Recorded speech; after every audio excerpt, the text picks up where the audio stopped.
More people than ever are turning to a raw vegan diet to regain their health. But why exactly does this change our health in a positive way? In a word, it's the fire. It's the fire that is the problem. Fire or heat destroys temperature-sensitive nutrients, as well as the antioxidants in food. Plain and simple. If you enjoy this uniquely informative video, please remember to like, comment, and subscribe. Why man decided to put fire to food thousands of years ago is anyone's guess.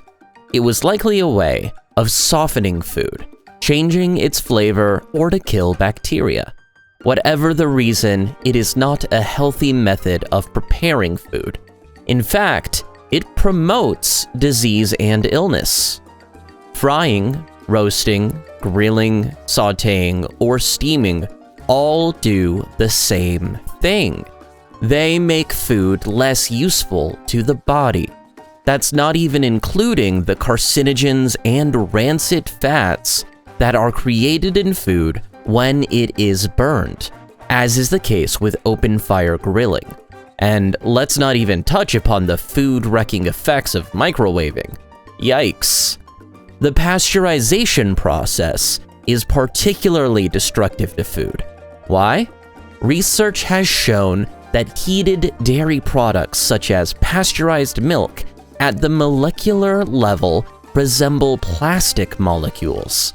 Still want that ice cream cone? Simply stated, dairy is extremely difficult for adults to digest, causing the digestive system to go haywire. While the adult body has virtually no nutritional use for dairy, raw dairy products do offer some limited enzymatic benefit. That said, humans are the only creatures on Earth that continue to consume milk and dairy after infancy. For the best health, follow the animals in nature and remove all dairy products from your diet. The main problem with cooked, heated, and processed food is that the living enzymes in these foods are destroyed.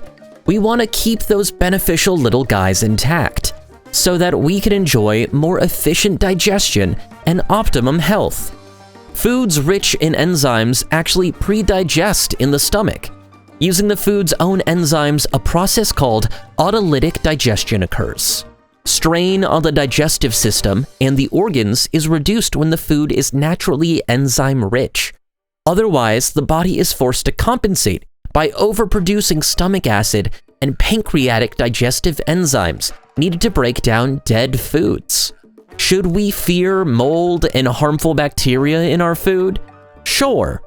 But remember that cultured foods like kimchi are teeming with bacteria that are good for the gut. In fact, they aid digestion and greatly enhance overall health.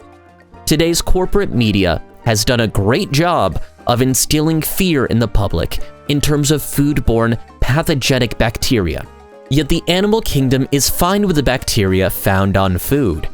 All would agree that it is wise to be cautious about food poisoning. For example, if someone were to cut up raw, oozing chicken parts on a wooden chopping block, then immediately dice up some raw veggies using that same dirty prep table, guess what? Someone is probably going to get sick. Raw flesh foods like chicken that come from large commercial, mass-produced food factories will carry sickness-causing bacteria. This can spread illness. A panda bear in the wild, on the other hand, does not have these problems. Even a lion eating a fresh kill does not have a problem. The mass production processing of food needed to feed millions of humans is the true problem. These factories are a breeding ground for sickness-causing germs. The dangers of E. coli and other harmful bacteria are the result of a huge, mechanized, and industrialized food production system. It turns food into a mass-produced, shelf-compatible product. Good for profits, bad for human health. When you grow carrots in the backyard garden, bacteria are your friend. Veggies straight from the ground with residual dirt still clinging provide a wealth of naturally occurring and beneficial probiotics and enzymes. Ever pay $50 for a fancy package of store-bought probiotics? Why? Just eat straight from the garden. Even being a vegetarian or vegan offers little in the way of keeping the body disease-free and healthy. Frying, cooking, and boiling vegetables and fruit render these otherwise powerful healing foods nutritionally neutered and useless to the body. Dr. Ann Wigmore, a pioneer in the raw world, Dr. Edward Howell, and others have identified the maximum temperature that food can be heated without destroying vital nutrients at around 118 degrees Fahrenheit. Above this temperature, living enzymes and beneficial bacteria are rendered inert. This is a big deal because to sustain good health, the body demands that these busy little enzymes and microbes be alive, plentiful, and active.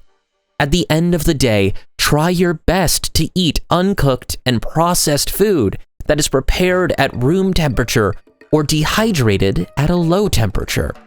This is a good way to know you are getting the health-giving, living enzymes from fruits and vegetables that you need. Also worth noting is that heated foods are lacking in one more essential component that is necessary to sustain the human body fully and completely. We are talking about the vital life force, or the energetic, electric, or turned on part of the food that we all require, so we can be higher functioning, uber healthy humans. However subtle it may be, this is a real and scientifically measurable component of food that clearly enhances human health. It is missing when we cook what we eat. To protect your health over the long term, stick with fresh organic raw fruits, veggies, nuts, seeds, melons, and berries. You will feel better, look better, and will resist and repel disease far more effectively. Also, your body chemistry will be more alkaline and not acidic, further paving the way for amazingly good health. Best of all, by giving the body living foods. Eventually, unhealthy craving for junk foods simply fades away. You no longer have the urge or desire for bad food. Healthy dieting and good nutrition then become effortless. Thank you for your support and thanks for visiting. See you again next time. And as always, please remember to like, comment, and subscribe.